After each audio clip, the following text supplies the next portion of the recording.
The following is a Productions original series.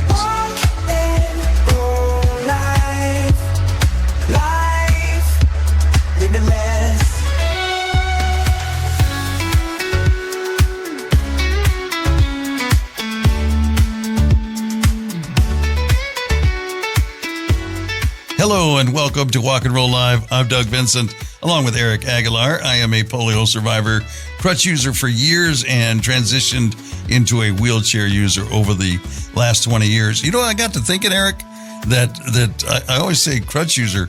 Also, there were some braces involved in that too, but that's for another time. So, what's up with you? What's going on, everybody? My name is Eric Aguilar. I have cerebral palsy. I'm hard of hearing on my left ear, and I'm a walking stick user. What's going on with you, Doug? I am good, man. I got a great guest today, Eddie Ramirez. We're going to talk to him. Want to find out how your week was first. Did you enjoy 4th of July? How'd that go? Oh, 4th of July was wonderful. But let me tell you, when it comes to 4th of July, watching the fireworks with the people you love, including your loved one, is one of the most beautiful and special things you can do in this life. And good food in there too, right? Oh, yeah. Food's always good, but never mind the food. You know what's special? Too, the memories, man. Yeah. Everything I see in all the little niños and niñas, with their little sparklers and fireworks, it takes me back to when I was a little kid. We don't live too far from each other, and I know what it's like in my neighborhood, and it's probably the same to you. You don't have to go to a organized fireworks show. It's all around you, right? Yep, I can watch it right here in the neighborhood. Yeah. I mean, one street over, it was like I was at a fireworks show. And all around me, any direction I looked, I was seeing oh man, it was crazy, like a war zone. But we had a good time. Also, stopped by a car show on Saturday. Went to a car show, and forgive me, I don't know the exact name of the organization that put it on. We partnered with them last year on it with Rolling Start. And they did it up at the Redlands Sports Complex, the soccer complex, on Saturday. And they had a category. I'd never seen this before in a car show, accessible vehicle category. And a gentleman who we interviewed him on one of our shows when we were at Abilities Expo. And that's Bill Obenhouse from United Access. They do adaptive vehicles, and accessible vehicles. Well, he brings this truck. Silverado, I believe it was, and it had a big crew cab on it. So now imagine the driver's door and the door just behind the driver on that side. They're like somehow all configured and welded together, and that whole unit opens like a gull wing on a car, right? And then there's a hydraulic platform with the seat on it that's in the driver's seat, and that comes out and comes to the ground where you can transfer from your wheelchair into that seat, and then it moves you back into the driving position. So, of course, he won first place. Yeah, so that's one of the keywords, folks. Gold wing. But I got a second place trophy out of it, so I got bragging rights on second place. So it's a good time. Yeah, it's an organization that does work for the elderly. I think that's aged. I don't know how exactly to say it. Community, and they do. So this was a fundraiser for them. I'll try to get the exact name, and I'll share that with you here next week, hopefully. All right. So who knows? Maybe next year, buddy, you'll get the gold wing. I'm working on it. Yeah, exactly. I don't know. I'm going to have to up my game. The band's for sale, by the way, if you're interested. It's like $60,000, which is cheap because it's used and mildly used. It only had like maybe 20,000 miles on it. New, it's 140, just to give you an idea how expensive this stuff is. Also wanted to say thank you one more time to Mike Rosenkrantz with SoCal Adaptive Sports, who was our guest last week. A great interview. He shared a lot of information that evidently a lot of people were really into because it was a great episode. Got a lot of listens and views. So thank you once again, Mike, for coming on. All right. Anything else you want to share that was going on this week with you? Oh, this week, man, I saw the new Beverly Hills Cop movie. It was pretty good. It was a great reflection and reminder of the first film that was filmed in 1984. It was a breath of fresh air to hear the old music from the first movie. Oh, What was the name of the movie again? Beverly Hills Cop 4? Oh, yeah, the new one. Okay, yeah. So pretty good? Pretty good. The movie was more like a reunion type of story because, it was good to see, the original actors, Eddie Murphy, Judge, what's his name? I can't really pronounce his last name. And then the other one who played Taggart. Yeah. So it was really good to see these guys again. And then they introduced new characters? Oh, yeah. We had a couple of newcomers, but what made the sequel actually good is that they did something right for a change. They actually stuck to what made the first movie special. Okay, so what would you say 1 out of 10? Or 1 to 10? I'd give it a good 9 out of 10. 9. All right, on the Eric scale. I like it. Go see that. All right. We're going to take a quick break, and we are going to come back and talk with Eddie Ramirez, an SCI survivor. We'll hear his whole story in just a little bit here on Walk and Roll Live, coming to you from the Aguiar Professional Training Studio. And we'll be right back. Stand by. We'll be right back, guys. Introducing Aguiar Professional Training, where we believe your greatest asset is your team. Investing in their development, knowledge, and happiness is crucial for the success and growth of your business. To reach new heights, you need to hire smart, talented individuals and empower them to work in their areas of strength and passion. At Aguiar Professional Training, we're dedicated to helping your employees become happier, more productive, and fulfilled, because when your team thrives, your business thrives. We can help your workplace work better. We offer customized workshops and one-on-one coaching to help teams and leaders build trust and have better communication. We also offer strategic planning sessions, among other services. Elevate your team with Aguiar Professional Training.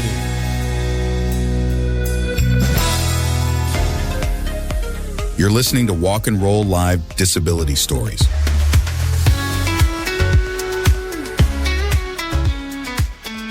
Welcome back to Walk and Roll Live. I am Doug Vincent, and Eric is here. How you doing, Eric?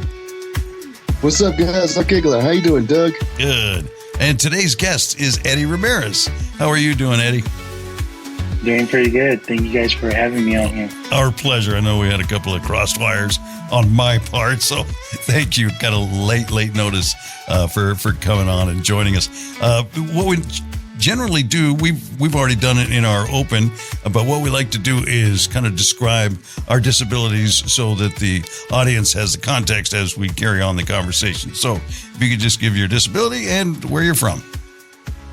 Yeah, absolutely. As Doug mentioned, Eddie Ramirez, I'm a T6, T7 paraplegic, complete. I got injured back in 2004 when I was about 17 years old in a off-roading accident. I was on the quads with my friends. Got injured up in the high desert over there near Barstow. I ended up crashing on my bike, flew off my bike, and broke my back.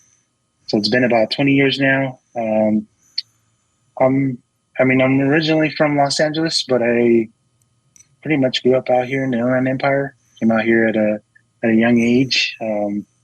Actually graduated from Colon High School, so I'm a yellow jacket.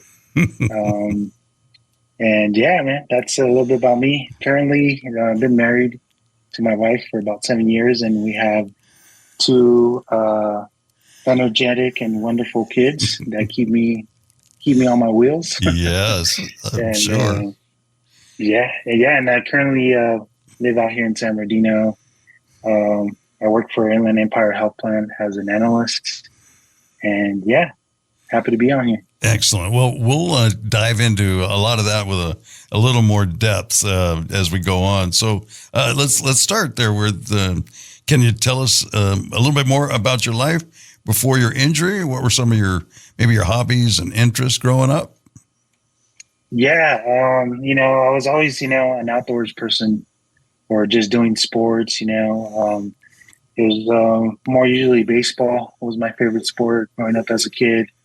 But either, playing some pickup basketball or, playing some football as well, always active, jumping off roofs, just doing the typical kid, boy, teenager Yes. type of things, So yeah, that's, a little bit of myself, but grew up with both my parents, and I have two sisters, so I'm a middle child. So, I was, my little sister was always the one, playing with me, following me. My older sister was kind of, older and too cool Didn't for want us. you around, right? Yeah. Yeah, exactly. Typical older sister. Um, but that was, really into sports and, just being active, trying to stay healthy. Yeah. So at some point got into off-road vehicles. Was that something that you had your own and were doing that from all the time, or was it like a rental or something one time? Yeah. So, I want to say after like, middle school, I got into that, doing off-road stuff, and, it's kind of started, it stemmed from camping, we'd go camping and then we see the quads out there, and so we invested in some quads, my dad did. And, so, I had probably like 4 or 5 years of riding, and, I really like that, cause you're out there, you get to go see things, that cars can't just get you to, and, Mm-hmm. so I really like that a lot, just being out in the open, so that was one of my favorite, motor. So you were an outdoor kid, not into playing video games and all that kind of, or were they even around at that point? Oh yeah. Playing video games too, that was kind of my thing to do after I got home from school, so, playing the PlayStation 2, and all Mm-hmm. those games. So, I was really on to that stuff. So then tell us about the fateful day. So you say you'd been riding for 5 years, so you were pretty experienced. Yeah, Yeah. me and my friends would go out a lot, specifically riding in the high desert, the hard pack. Been to Glamis a few times. We would go down to Mexico. That was always fun too, because, riding in the sand dunes, riding in the beach, you could ride into town where, it was legal, it wasn't illegal. So, that was always fun. We'd be gone all day, and my mom would have to come out and find me like, oh, you need to come back now, Yeah. you know, What age was that? just having fun out there. Oh, I would say around like 15, 16 years old, Yeah. we'd be gone all day. Those were the days when, when parents really didn't, there were long periods where our parents didn't know where you were. What was happening that day? Was it different? Where were you? Yeah. It was a Sunday afternoon. My buddy had invited me to go riding that day. And, my mom was fine with it. She's like, yeah, go on out. Took me over to my friend's house because he had the trailer, and we headed up to, man, it's been so long, but it's near Barstow, Mm-hmm. but it's there's a small little town out there where his dad had bought some land, and it was in the middle of the desert, and that's where we would go riding. And yeah, I remember that day until the specific, once I crashed.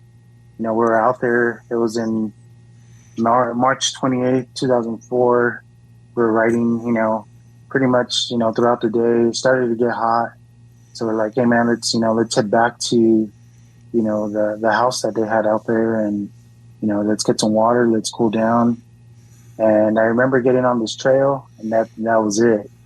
That's as far as back as I can remember. But Yeah. ended up waking up in the hospital. My buddy told me what happened. So I remember that trail. There was, I was second in line. There was about 4 of us.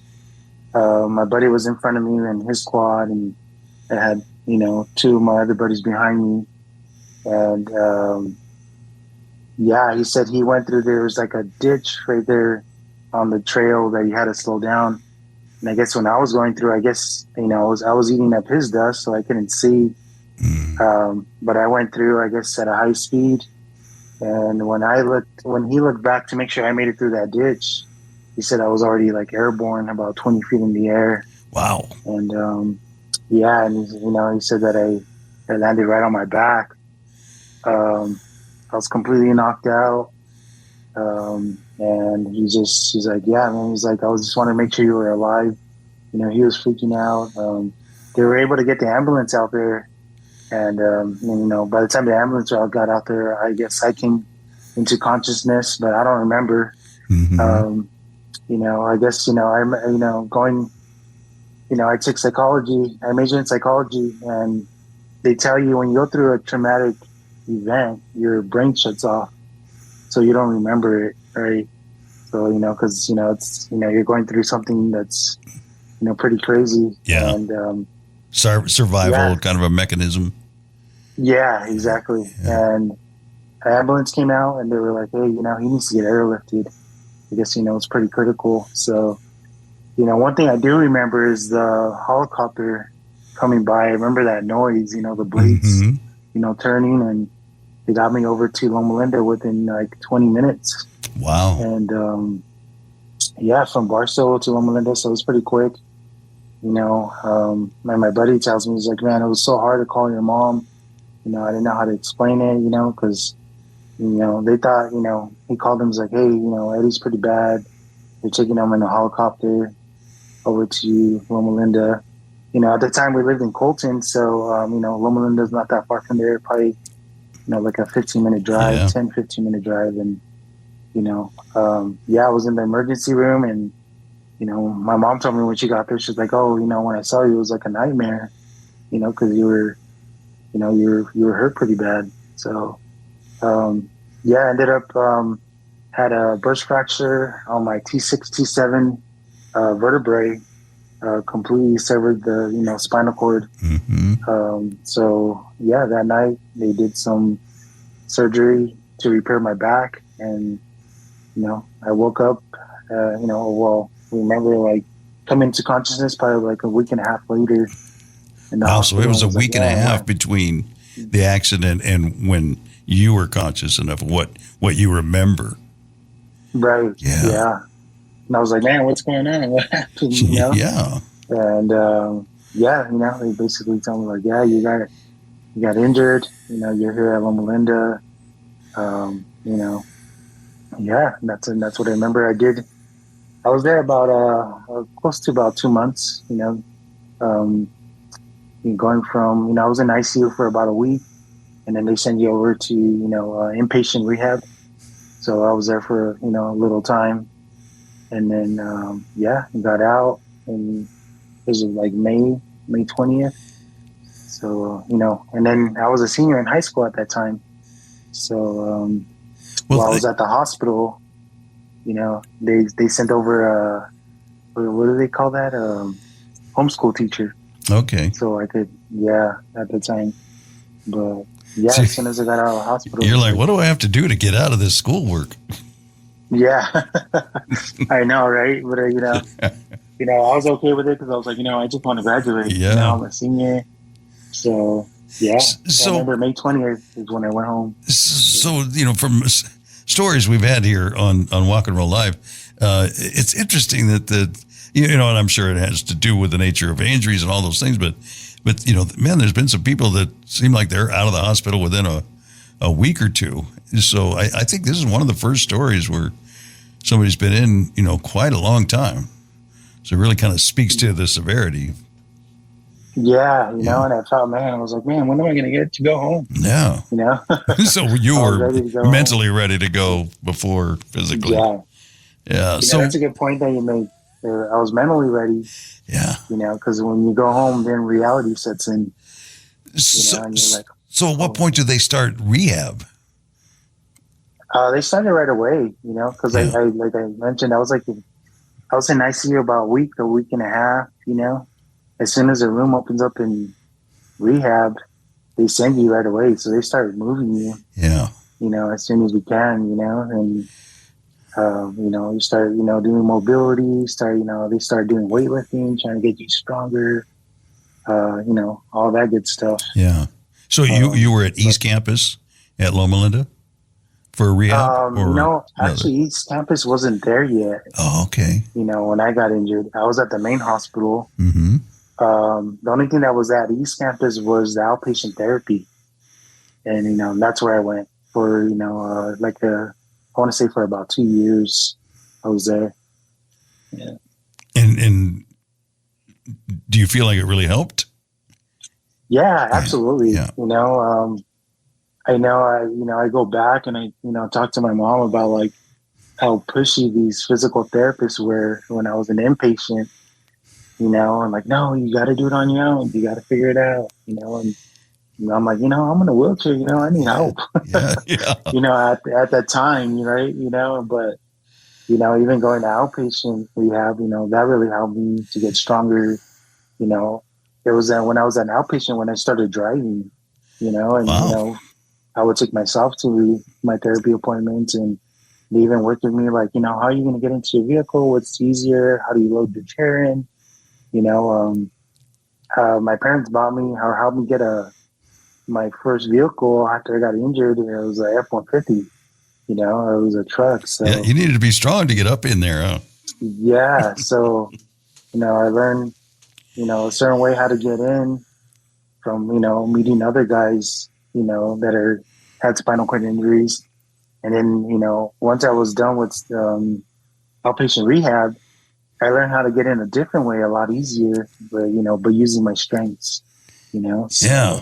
Well, and that's the reason I ask is, not to, to delve into the quality of the care at Loma Linda by any means, because they're top rate. But just in the stories that we've heard on Walk and Roll Live, that there are stories that we've heard where they're out of the hospital within a week or two, and it's like, good luck. They didn't get peer support. They didn't get anything, so it's interesting to listen from story to story, how different that can be, and how that can kind of set you up for life. I mean, I think in addition to the physical rehabilitation and the training you got, I think that sets the tone and helps you kind of, as you were talking about them really pushing you to help you know what your limits are. Right? Yeah. And what absolutely. you're capable of. Yeah. Sure, that was invaluable.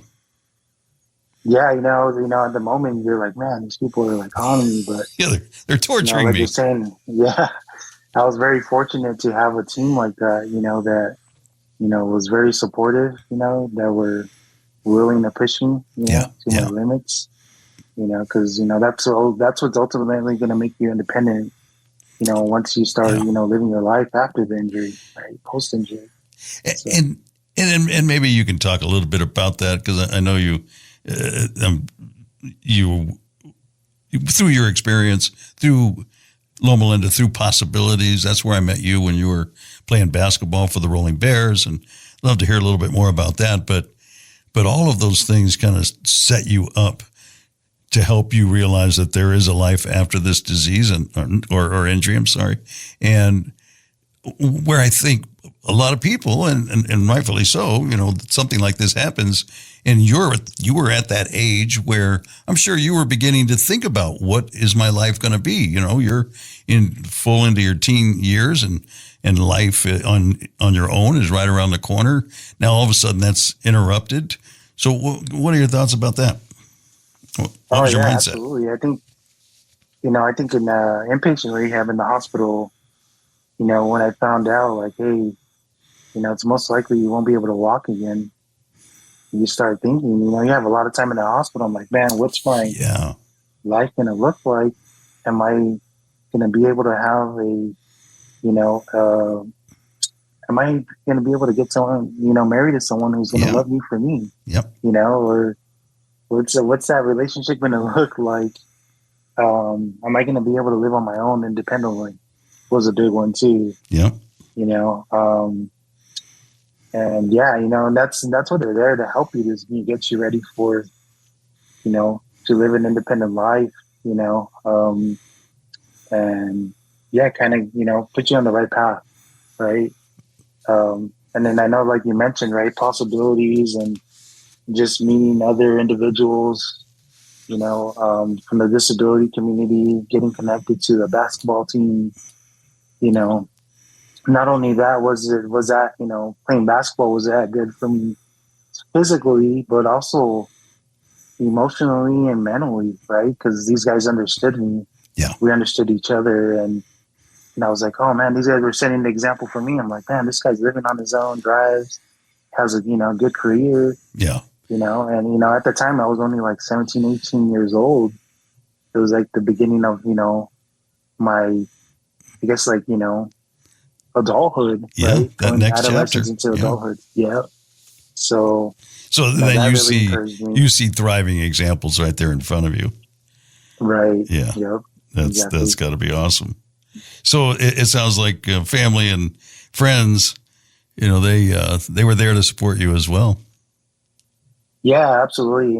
They were there to support me, which was good, but, for some time, it was a little bit of struggle because they didn't understand what I was going through. Right? Yeah.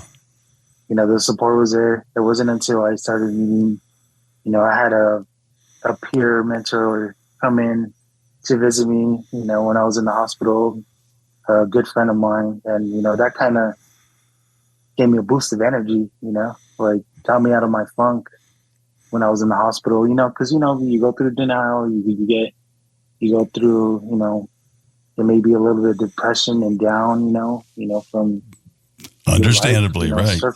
Yeah. Your life changing, you're going from walking to not being able to walk.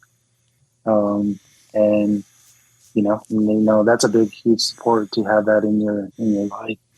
So, yeah. Absolutely. And I'm sure the medical staff, you were very happy with what they were able to achieve. Yeah. It gives you not only the physical therapist, but, these nurses, they're there 24/7, and, I had a great group of nurses that were very supportive, and, they weren't there just to do their work. They were there to talk to me like, hey, you're going to do great. You're young. They shared their stories of other individuals. So, that was very welcoming and warming, to have. So, yeah, let you know that a positive outcome is possible, and it's in your hands, really. Right. Exactly. Yeah. So how long, or does it still continue, do you think, your involvement with support groups and organizations like that helped you in your recovery? Are you still involved with that? Yeah, I'm actually on the opposite end, right? Yeah. So I'm connected with, Possibilities and Ballard Rehabilitation, and they call me, when they have someone in the hospital who's the new injury. Hey, this guy got injured similar to you. Can you come out and, just, connect with them, you see, get to meet them, tell them about your story, and, I like doing that. It's kind of just giving back, helping another individual out, and, try to encourage them, share some resources with them, once they get home, life is a little bit different, once you leave the hospital. And, that's what I do now. So you're the peer support. Yeah. Yeah. Yeah. So, and a lot of questions. Do you get a lot of questions from folks? Yeah, absolutely. Do you drive? Do you work? What do you do for work? How do you go in and take a shower on your own? What is that like? What is relationships like, with another individual? What does that look like? Basically, how are you living your life? Yeah. And then I'll bring my truck over and I show them how I transfer in, how I get my wheelchair, and you'll see that little smirk or smile. And they're like, okay, you see the wheels moving in their head. And it's like, that's, it's a good thing to see that, So, yeah, you get all those questions, what is life going to look like post injury? Right. Yeah. So, and it's ever changing, I'll tell you that as an old guy, so I'm sure you had challenges at the beginning that you've overcome, and there's probably new ones that are kind of starting to crop up a little bit too, right? Yeah, absolutely. As you get older too, right? Like, Now, how am I keeping myself healthy? I have 2 little kids now, so I'm trying to, stay energized, trying to eat healthier, those things too, right? So Yeah. I want to be around them, as my kids get older, so, things like that, another thing too, like when I got injured, there wasn't a lot of social media, right? Mm-hmm. So, but not like today, right? You got Instagram, you got, Facebook, you got, what else? TikTok, All you the see all these things. other influencers, and Yeah. yeah, back then I think it was only MySpace getting started. Mm-hmm. That's Oh what I yeah, I remember remember. MySpace. So, a lot of the times, I had to meet individuals by just networking, in person.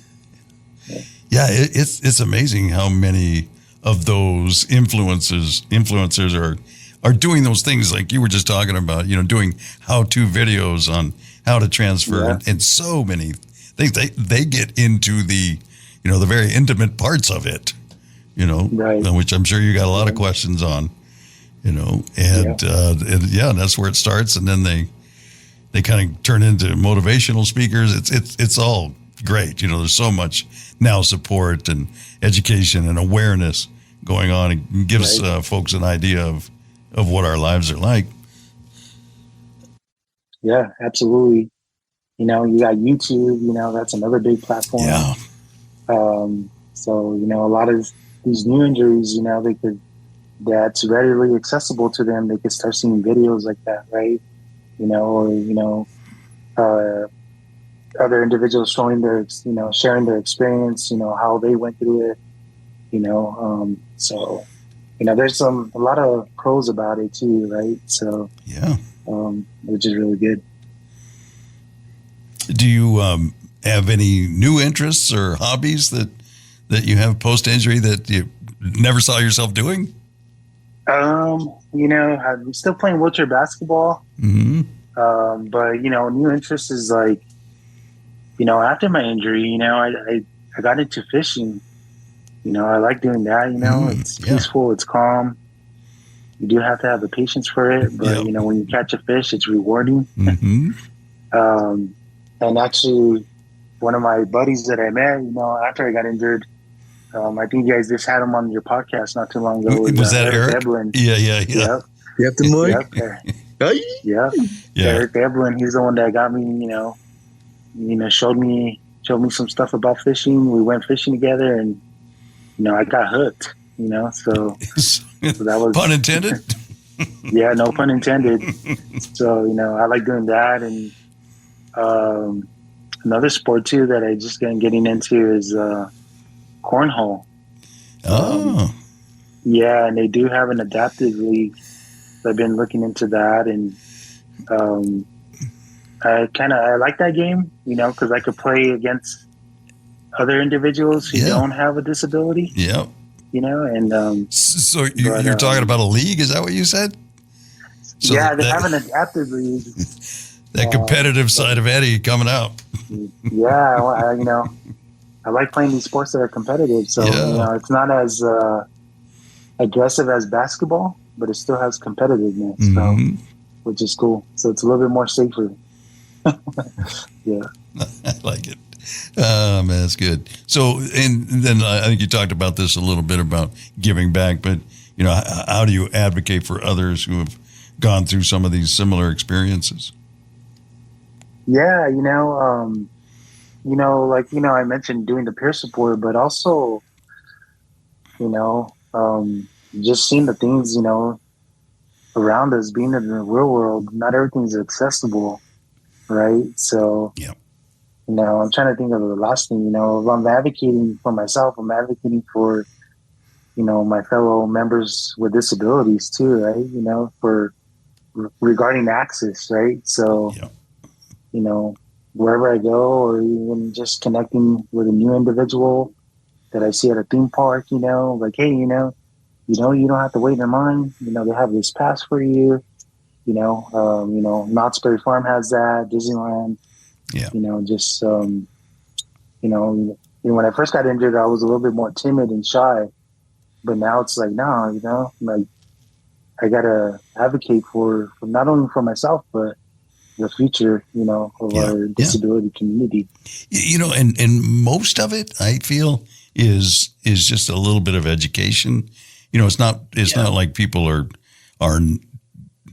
consciously not making it accessible. They just don't even think of certain things. We've given the example many times. You go into a restroom and you go into the handicap stall, and the hook to put your coat or something or your backpack on is up at the top of the door. I mean, nobody did that with, they just don't even think about it. That's where they go, and every other door they put in, they get to the handicap stall. That's where they go. They didn't think that has to be lower so the person can reach it. Yeah. So you just need to educate people. Yep. Yeah. And that's how it is, right? We don't have to come out and protest, Yeah. It's just education. unless it comes to that, I'm not against Right, that. exactly. But you start the easy stuff, right? Yeah, exactly. That's true. If they don't, then like, all right, I'm going to call AD on you, or, Yes, exactly. Stuff like that, but, a lot of it is just education, So. Yeah. And so tell us a little bit about, like you say, you were a teenager just on the cusp of your whole life, and you got this injury. So at that point, of course, you weren't working. So how did you come into your career, and, what is it, and who are you working with, if you can? Yeah, absolutely. So, before I got injured, I had my plan. I was gonna, I wanted to go into the police force. I was like, you know what? I'll work with my dad. He has his own, company till about 20 and a half. That's when you're able to go into the academy. Mm-hmm. And that was my thought. I'll be a police officer. And life changed, so I had to change things. But I remember when I was in the hospital, and I'm pretty sure a lot of you guys know of Dennis Haney. Mm-hmm. He came and did a peer visit, and kind of reached out, and he was like, he was like that angel that came in and was like, "Hey man, how you doing?" And shared with me a lot of resources. When you get out, when you graduate from high school, you go to college, and there's a lot of programs for people with disabilities to help you to get through, your undergrad and your graduate degree. And, I kind of took them up on that offer. Yeah. So, after I got home, we moved back to Pico Rivera, kind of like a lot of more of our family was over here in Los Angeles area. Okay. And I went to Rio Hondo College, community college, did my, basically my general ed there. And, and then I transferred to Cal State San Bernardino, came back to the Inland Empire, and did my bachelor's degree in psychology. And just after graduating, within a few months, I want to say about 3 months after graduating, just from networking, just from going from the freewheelers from Dennis's support group, I met a few people from my HP, Jeanette. I saw Jeanette at a banquet dinner, and she was like, "Hey, what are you doing now? You graduated college?" I'm like, "Nothing, just looking for a job." And she's like, and at the time she was working for IHP. She was actually working for the disability program, and she was like, there's an opening on our team for a disability community representative. And she was like, "I think you'd be a good fit." And she was like, "I'll send you the link for the application." And I filled it out. I had an interview within like a week and a half.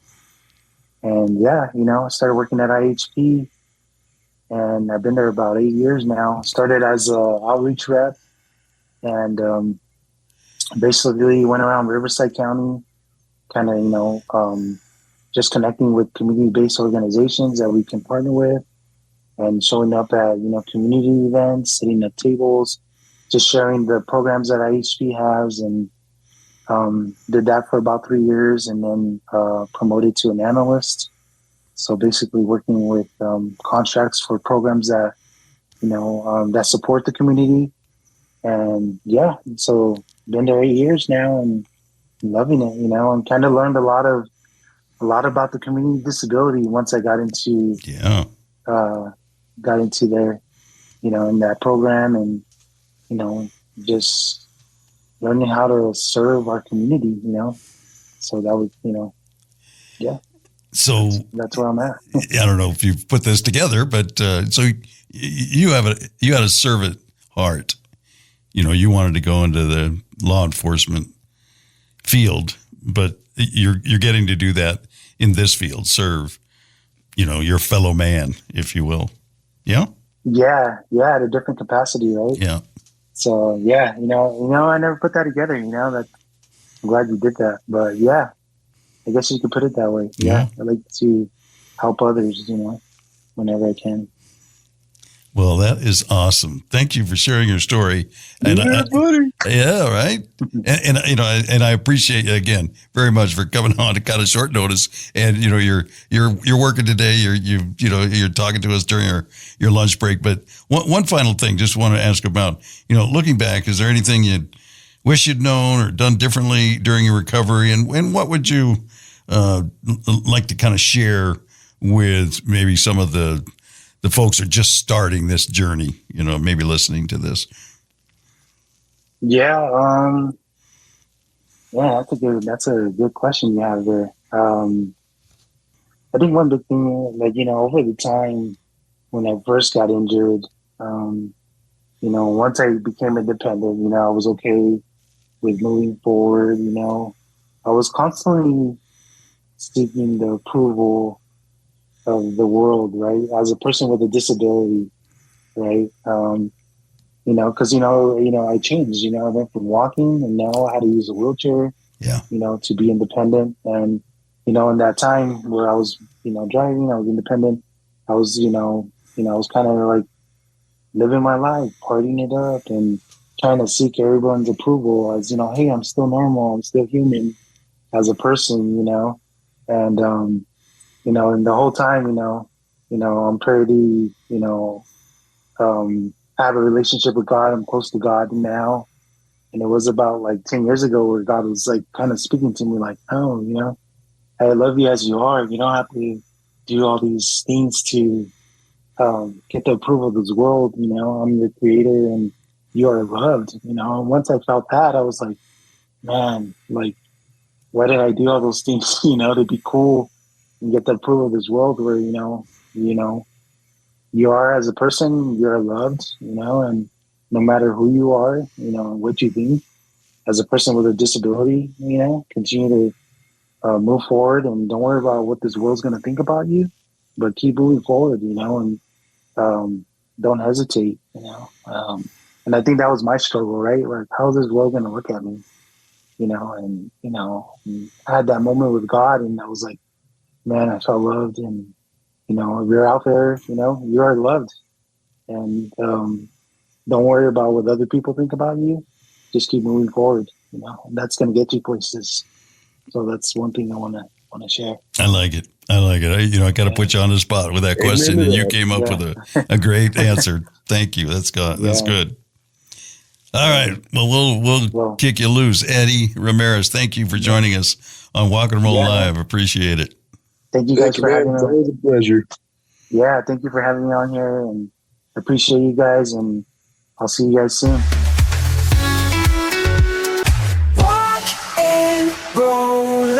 Tuned in to Walk and Roll Live podcast. Such a refreshing perspective on life and disability.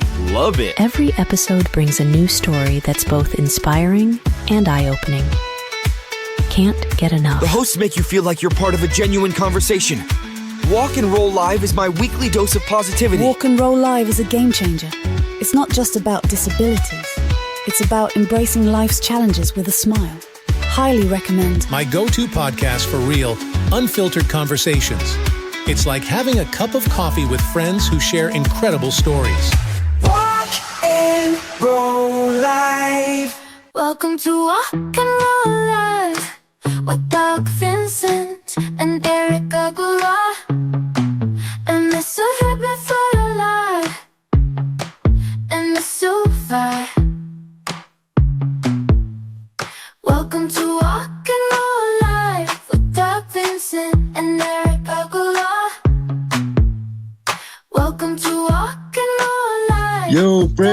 Welcome back to Walk and Roll Live. My name is Eric Aguilar. I'm here with my buddy Doug Vincent. Hello, good afternoon, good evening, good morning, whenever you are listening. Coming to you from the Yard Professional Training Studio. So what, anything exciting coming up this week for you? Nothing this week. I'm studying for my general license for ham radio, because once I get my general license for ham radio, I can become an examiner for the testing, and especially for people with disabilities. What we do as examiners is that we administer the test, and then after they're done taking the test, we get our Scantron, we match up with the answers, and we determine if they pass or fail. That's a pretty big achievement there, sir. It's tough to get a ham operating license. So do you already have a ham radio? I'm a licensed technician. For me, I got pretty lucky when I did take the exam, because for 2 weeks and 2 hours a day, I was reading the book itself to get ready for the exam. And then during my breaks, while I was at the course itself, I kept, doing the practice quizzes online for free. And it was like 35 random questions out of the 400 questions and answers that were exactly in the book. And in order to take the exam, it'll be 35 random questions, and you're allowed to miss only 9 on the exam out of the 35, and it's a $15 fee. And it's open to anybody who's interested in becoming a ham radio operator. So are you going to become a ham operator? Yes, sir. Once I get my general, I can become an examiner. Well, thanks once again to Mr. Eddie Ramirez for coming on with us and starting to work on a guest for next week. Don't have that nailed down yet, but I will soon. I got to get better at this booking part of the job. It's gets away from me sometimes. Anyway, so let us know if you'd like to be on the show, or if you have an idea for a guest or an organization that you think would be good for Walk and Roll Live. We'd love to hear more about that. Real quick before we go too, I've been spending the last couple of days, I kind of went down a bit of a rabbit hole and kind of cleaning up our YouTube channel at Walk and Roll Live and moving a lot of, it's a long, ugly story, but let me just say, posting a lot of the videos for the shows that we've done over the last year and a half up on our current YouTube. So if there's some you missed and that's the way you like to watch or listen to them, you can go on YouTube, and there's a bunch of new episodes up there. So check it out. Just go to YouTube and search for Walk and Roll Live. You'll find us. All right.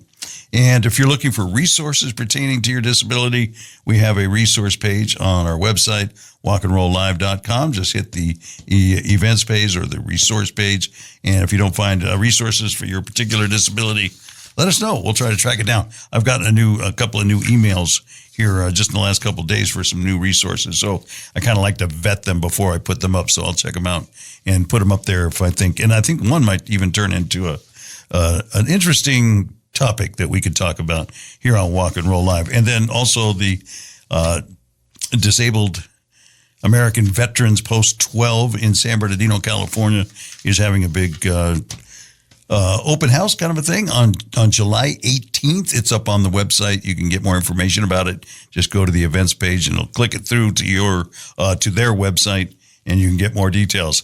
All right. That's all I got. You got anything else, Eric?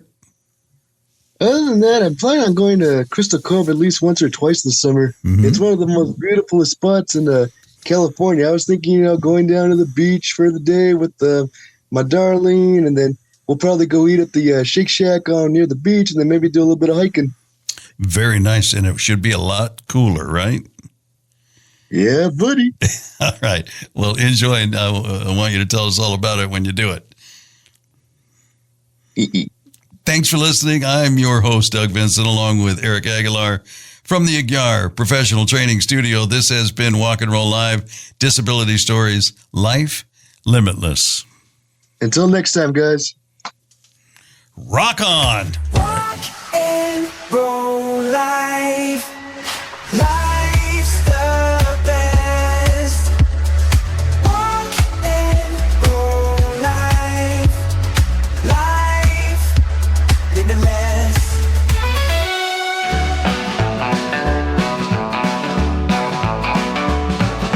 Sun is shining, sky so blue. Wheels are spinning, me and you. Pave the way just like they do. We're cruising on through. Laughing loud, the day is bright. Friends are right. feels so right.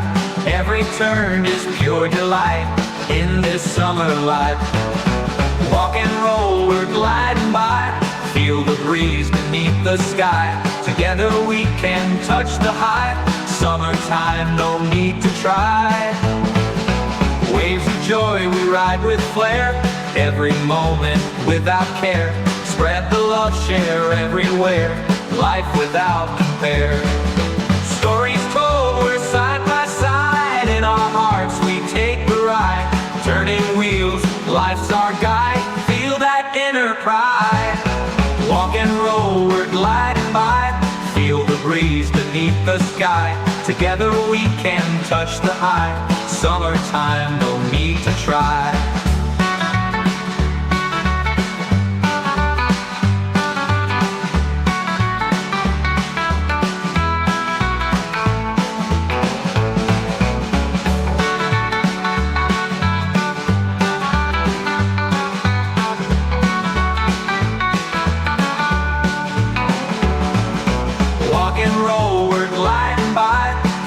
Breeze beneath the sky. Together we can touch the high. Summertime, no need to try.